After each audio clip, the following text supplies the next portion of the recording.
You know what? Actually, let's get started on it. Let's get started on the JD Vance VP pick. And let me tell you, from all I saw in the Cliff Notes, from all I saw, it was a man who was desperate to escape his working class background, a man with like genuine disgust for the working class whites in the Appalachian area, who like legitimately hates them, despises them, and thinks of them as heroin addicted freaks. Okay. Literally, just so much old school Republican Party style elitist discontent for these fucking people. Isn't he from there? So it's basically just kind of dumb shame he has. Yes. He literally personally looked at the capitalist exploitation of the Appalachian and individualized it as a moral failing and spent his entire life going to Yale, going to Harvard, all this shit, going to Yale and like presenting himself as like the white working class whisperer who fucking despises them. Okay, who despises the white working class and sees them as like reactionary, drug-addled fucking freaks. I'm going to have Eddie Momentum on. He is going to be talking about JD Vance. He's written extensively on JD Vance among all of the other VP picks. He considers JD Vance to be a F-tier pick for Donald Trump. I agree with him. We will talk about why he considers JD Vance to be an F-tier pick. And we have Eddie Momentum on the line right now. What's up, dude? Yeah. So Trump shows JD Vance. JD Vance got a weird case. He's going he's going Drake mode. Trump has gone Drake mode. Okay, talk to us. So you wrote, let me see if I can pull up your article right now. You wrote about JD Vance extensively, as you wrote about all of the other potential VP picks. You and I were in agreement, even during the debate, that it was most likely going to be JD Vance as his VP pick. But you think this is a bad idea. Why? Yeah, well, this guy is 39 years old. He's been in the Senate for like a year. So this is like the most unqualified, like on paper, candidate since Dan Quayle. Like even Dan Quayle was at least a second-term senator, I think. He, given like Trump's very like obvious brushes with mortality, like he is like a very clear, like this is like a legitimate consideration people have to make. It's not even like with HW where he was like 60 or whatever, and it was kind of like a secondary consideration. Vance has won in one election. He won the primary off of Trump's endorsement after like spending his like whole career talking about how Trump was terrible until he decided that he liked him. That race in 2022 was a near catastrophe for Republicans in Ohio, which is a state Trump won by 8 points. It was a Republican midterm, 8% inflation, Biden like 40% approval. Vance trailed the Democrat in that race for almost the entire summer and fall. He was losing like by large margins for much of the race. They had to spend tens of millions of dollars to bail him out. It might have cost them the Senate because they had to spend so much money there. They had to roll out Trump too, right? I mean, they literally had to bring him out there to be like, this is my guy, JD Vance. And ironically enough, when Trump was rolled out there, he didn't even get his name right. In the primary in the Ohio race, Donald Trump didn't initially, I think he didn't initially actually say he JD Vance was his guy because the other person, Josh Mandel. Yeah, Josh Mandel was like was also Trumpian, right? If I'm remembering it correctly. He was like ultra Trump guy. Yeah. He was like kind of infamous on Twitter for a bit, just very on the nose. I think Trump thought it was obsequious, which his like mindset is very weird. Vance was a huge anti-Trump guy, like in 2016. Like I'm sure you know that, like Bill Kristol level. Like he called Trump Hitler. He said like they'll never forgive the party for this. That Trump was an affront to God. He called him heroin. Maybe he meant he's opium though, like Ken Carson. Yeah. Like he was saying like Trump is opium. But anyways, like so Vance's one election, like the biggest flop election, like of the midterm, arguably. He like gets bailed out by like the Republican Senate committee and all these big donors. They have to spend like 10-digit ad buys on him, and he only wins by 6, which is 2 points less than what Trump won the state by in 2020. He did substantially worse than Trump in a lot of working class areas. Like he did worse than him across the state, but it was really acute in like the coal mining area. So like his supposed appeal with working class people is not real. It's not like an actual thing. Every other Republican in the state like won by like 20 points. I think Mike DeWine won by 25. Everything about him shows that his shtick does not work. Well, it's because he's from the crop of the Blake Masters style candidates that are like very clearly liberals who almost try to cater to the most reactionary weirdos in the Republican base, which aren't, ironically enough, the fucking evangelical Christians, but usually the Republicans in like deep blue districts, like those guys who aren't just like, oh, I'm a Republican, my dad's a Republican, I'm a Christian, whatever, I fear God. But instead the guys who are like, you know, reading Culture of Critique and being like, I'm a groiper, Protestant or guys. yeah, the guys who are going to like protest serially all around, you know, like going to parent teacher association conferences, even though they don't have fucking children, and they're just like losing their minds talking about how, like QAnon and shit.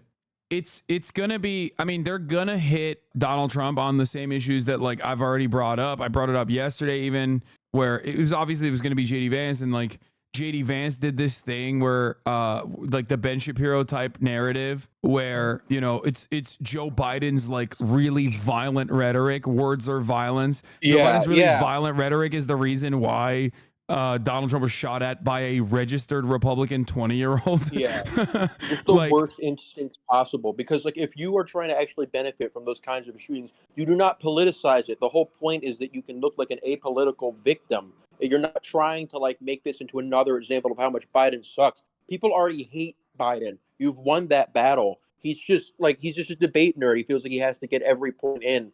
Yeah. Exactly. He is like white Vivek Ramaswamy in many ways, but like, at least unlike Vivek Ramaswamy, he gets to bring like one massive donor potentially, which Trump, I think, is like desperately looking for. That's probably the reason why he even had Doug Burgum as like a top line contender for the VP selection. Because like, there's no reason to ever put Burgum in any of these categories. It's not like I wouldn't say that like North Dakota was in question, right? No, like, not really. No. I like that you're also a Burgomaniac. You gave him a B tier here, it says. Yeah, Burgum was real. Burgum was real as fuck. Yeah. His dream of winning over working class Democrats with an interventionist economic policy will not come true.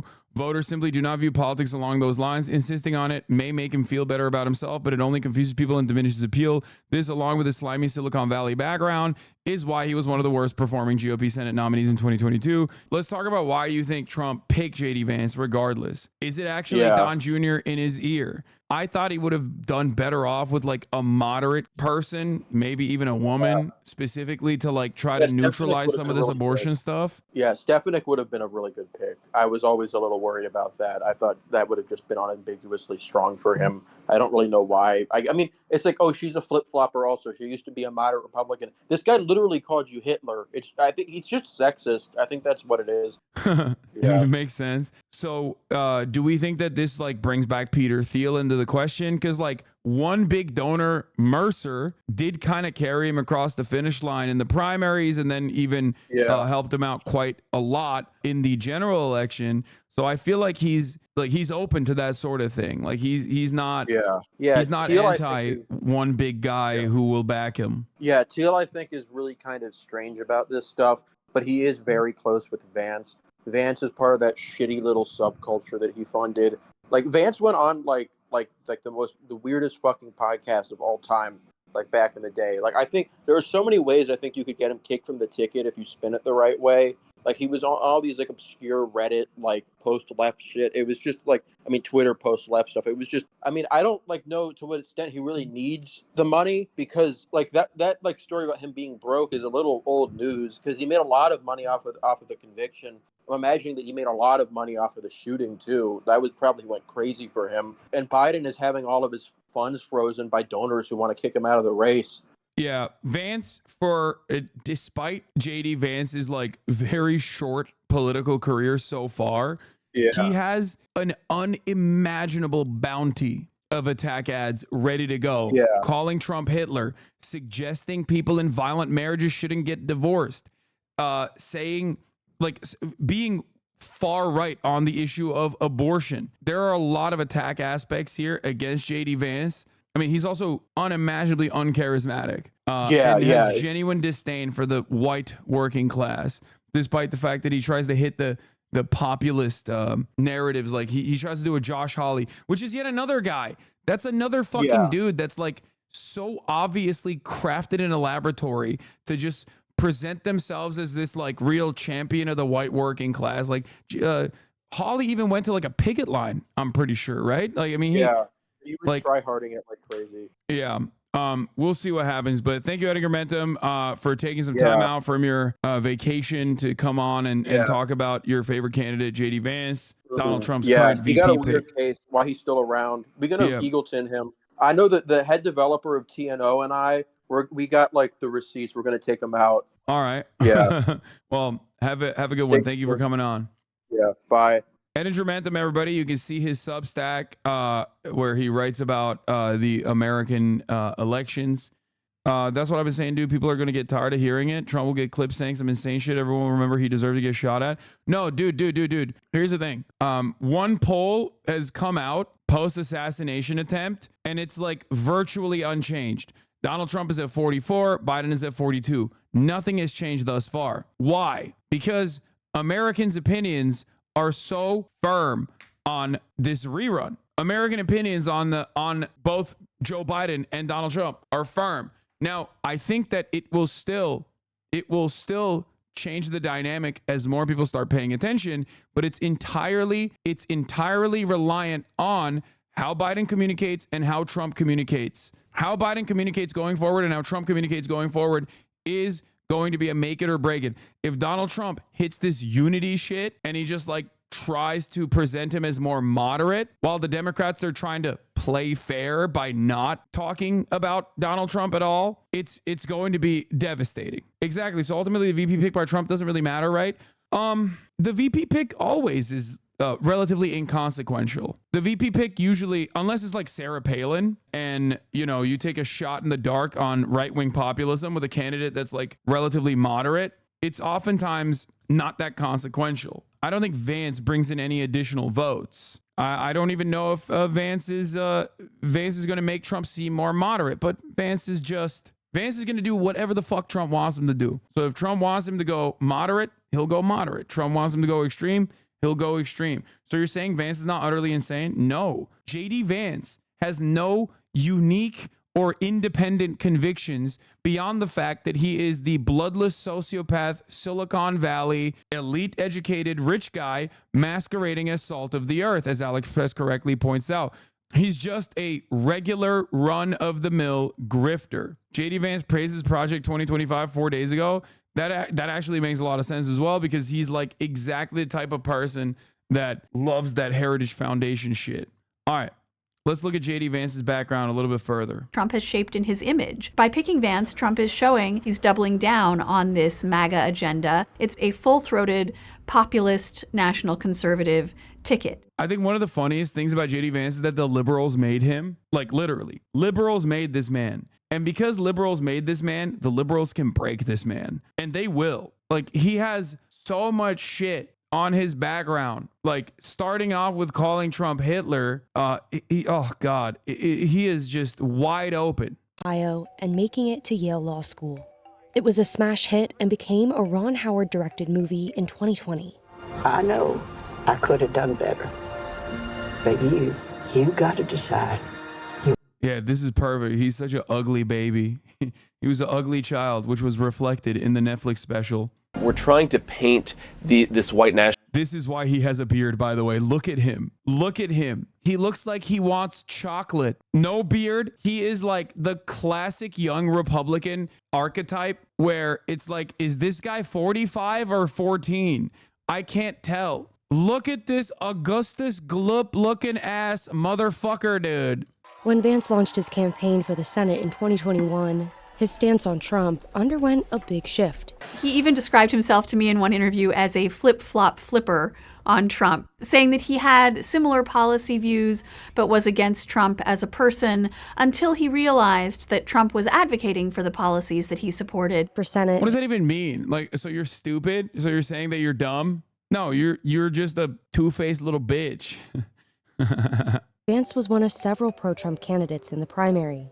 But in one debate, Vance was the lone candidate to oppose a NATO-enforced no-fly zone over Ukraine. And that caught the eye of Trump's inner circle. That impressed Donald Trump Jr., and he began advocating for Vance's. That should have been Trump's first inclination that this is not a good guy, okay? When your dumb-ass fail son is the one telling you like this is Dad, this is probably a good guy. We gotta go with him. Your fucking cokehead son. That's a red flag, dude. I mean, it's ironic because like he's not wrong when he was talking about the no-fly zone, and obviously they didn't do it because it would have been fucking insane. But like, regardless, his father. Worse instincts. Hunter Biden is a crackhead law. I know, but at least he's hot. Stage. He's changed the GOP so much that the Republican National Committee recently revamped its platform to a new, stripped-down version, one that focuses more on Trump himself than on specific policy decisions. Believers in this movement, referred to as the New Right or National Conservatives, take Trump's impulses and turn them into doctrine. Yeah, you can't do that though, because Trump's impulses are only about self-preservation. He does not have a coherent ideological background. Like during the Trump administration, for 4 fucking years, Republicans would literally always do this thing where they'd be like, he's actually doing 5D chess, sir. And it was not 5D chess. What you see is what you get with Donald Trump. He's very good at reading the room, okay? And he's pretty decent at marketing himself. But the issue is he's never like a brilliant tactician. He's not like thinking ahead. He's thinking, how do I preserve my image here in this moment? How do I save myself? How do I do something that will ultimately put me on top? That's it. Ohio is also part of the Rust Belt, and the most crucial states in this election are those Rust Belt states. That white working class vote is a vote that is also... Yeah, I don't think he's captivating anybody in the Rust Belt. He does not look, nor does he sound like a Rust Belt guy. He does not have the aesthetic appeal that you would have. He's not in the Rust Belt for most of his life. He went to fucking Yale. And his most significant accomplishment is writing a book about how the Rust Belt kind of sucks. Like Fetterman, despite being a fucking ogre, is significantly more appealing on the aesthetic front to the average fucking, Western Pennsylvania voter. John Fetterman is literally a fucking ogre. He's out of control with his with his unimaginably right-wing narratives on Israel, his hyper-focus on Israel, his hyper-fixation on Israel is weird as fuck. But beyond that, when you look at him, dude wears Carhartt all the fucking time, is dressed the part. Like, he aesthetically is more appealing to these kinds of people than someone like JD Vance is. You'll be ready with your questions, and we'll get right back to you, Jacob. Thanks so much for your reporting. Yeah, he's going to be officially nominated here. Anyway, we'll get back to this in a second. Oh, this was a wonderful ad from JD Vance, by the way. Let's watch this real quick. Are you a racist? Do you hate Mexicans? The media calls us racist for wanting to build Trump's wall. They censor us, but it doesn't change the truth. Joe Biden's open border is killing Ohioans, with more illegal drugs and more Democrat voters pouring into this country. This issue is personal. I nearly lost my mother to the poison coming across our border. How can you hate this guy? Wow, what a good ad. Like, that's insane, brother. Who the from the other room? Who the fuck thought this was a good idea, bro? Like, that's great. Great. Sounds like a drug ad. She divorced his dad to hook up with a hot Latino guy. I nearly lost my mom to the boys. Yeah. No, dude, it's so funny to be like, I'm a racist who hates Mexicans, and also my mom is a fucking filthy drug addict. Vote for me.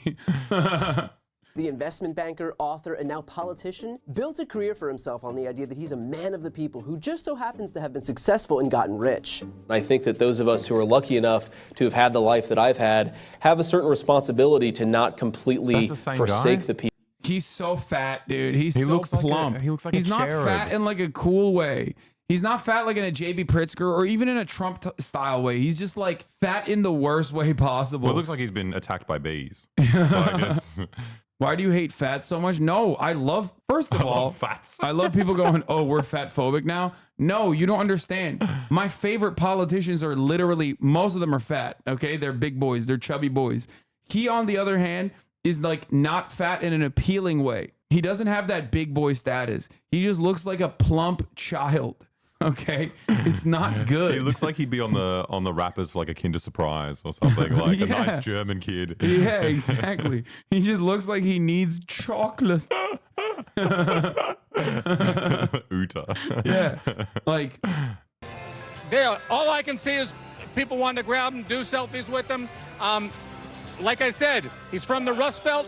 He's from the heartland of America. We'll be talking a lot more about that in the manufacturing issues. This scene Dude, I would do such a better job than these guys if they gave me press access. Like, can you imagine me That'd be down there beautiful. real time doing commentary in real time, dude? Oh, fuck. About what's happened today. So unfair. Donald, Governor Scott Walker, thank you so much for being here. We're going to go back to the convention floor. They're about to officially nominate Senator JD Vance as the vice presidential nominee to Donald J. Trump. Preside over the Senate and to be ready to lead our nation at a moment's notice. He must embrace his obligation to the American family, the American worker, and the American soldier. Believe. Unlike the Democrats who hate America's soldiers. Tradition of our founders to pledge his life. 13 of our best soldiers were killed because of Joe Biden. And defend the Constitution They of the wouldn't have died United if they States. stayed occupying Afghanistan. That's not what. But that would have been a fine, acceptable death for our best soldiers. JD is a living embodiment of the American dream. Chad be like weak crowd, bro. The average age of that crowd is 87. Like, what do you mean? For a man, he served our nation in the United States Marine Corps. By the way, JD Vance is so similar to Ron DeSantis in so many ways, like literally, except, he was able to, not be genuinely off-putting as Ron DeSantis on camera somehow. It is therefore my honor to nominate Ohio Senator JD Vance for the office of Vice President of the United States of America. Without objection, the previous question is ordered. The question is on the motion that Senator J.D. Vance be nominated by acclamation. All those in favor signify by saying aye. Can you talk about his wife? Why? He has a hot wife. Like what? All those That she's opposed Indian? Is that signify what it by is? saying no. I don't give a shit. What about the people he was targeting with his "Are you racist?" ad? Yeah, I mean, he was talking about Mexicans though. He wasn't talking That's about different. Indians. Yeah. Also, it doesn't matter. Like, it doesn't matter that it's the vice president's wife, Chad. Come on. It's the second lady. Like, I don't think people give a shit about that. To be the next Vice President of the United States. This is great. This is real dynamic stuff, real awesome stuff happening. It's so sick that I forgot to run the 3-minute ad break at the top of the hour. This is so boring. I'm not gonna cover this any further. Okay, I thought JD would come up there and talk and say his name is actually John Don Vance. I'm finally coming out.